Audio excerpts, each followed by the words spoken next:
Évangile de Jésus-Christ selon saint Luc. En ces jours-là, Marie se mit en route et se rendit avec empressement vers la région montagneuse dans une ville de Judée.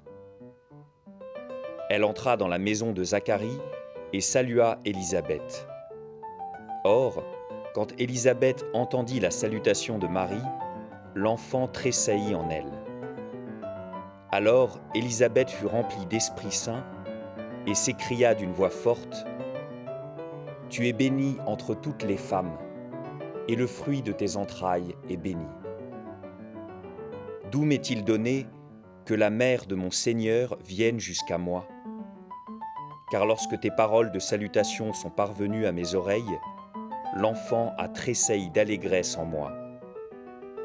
Heureuse celle qui a cru à l'accomplissement des paroles qui lui furent dites de la part du Seigneur. » Marie dit alors : « Mon âme exalte le Seigneur.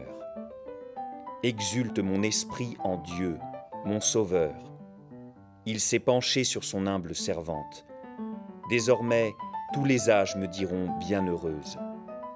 Le Puissant fit pour moi des merveilles. Saint est son nom. Sa miséricorde s'étend d'âge en âge sur ceux qui le craignent. Déployant la force de son bras, il disperse les superbes. Il renverse les puissants de leur trône. Il élève les humbles. Il comble de bien les affamés. Renvoie les riches les mains vides. Il relève Israël son serviteur. Il se souvient de son amour, de la promesse faite à nos pères, en faveur d'Abraham et sa descendance à jamais. » Marie resta avec Élisabeth environ 3 mois, puis elle s'en retourna chez elle.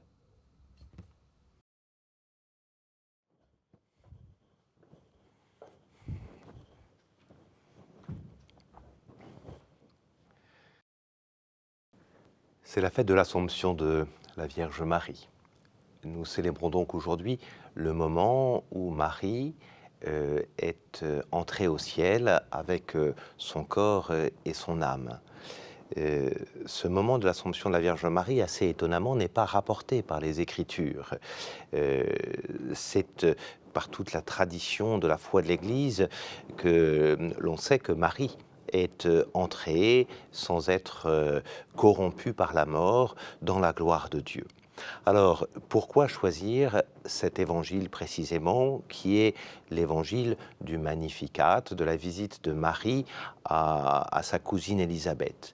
Tout simplement parce que c'est dans cet évangile que Marie va recevoir les noms qui montrent sa gloire. Bénie es-tu entre les femmes, heureuse celle qui a cru. Vous voyez, il y a vraiment cette idée que c'est dès cette terre, par l'accueil de la parole de Dieu, par la bénédiction qu'elle reçoit, par le fait qu'elle a été préservée du péché originel et qu'elle va vivre conformément à ce qu'elle a reçu, c'est tout cela qui fait que l'Église peut dire qu'elle est entrée avec son corps et son âme dans la gloire de Dieu. Ça signifie aussi, vous voyez, que du coup, il y a une créature comme nous, qui n'est pas divine, qui est aujourd'hui déjà dans la gloire de Dieu. Elle est prémisse de toute l'Église, appelée elle aussi à rentrer dans la gloire de Dieu. Il y a aujourd'hui une femme de Nazareth, une femme de notre monde, une femme de notre histoire, qui est vers laquelle nous pouvons regarder parce qu'elle est entrée dans la gloire de Dieu. Et du coup, peut-être regarder ensemble ce petit itinéraire, ou ce grand itinéraire qui a permis à la Vierge Marie de rentrer dans cette gloire de Dieu. 3 mots, finalement, seront son itinéraire.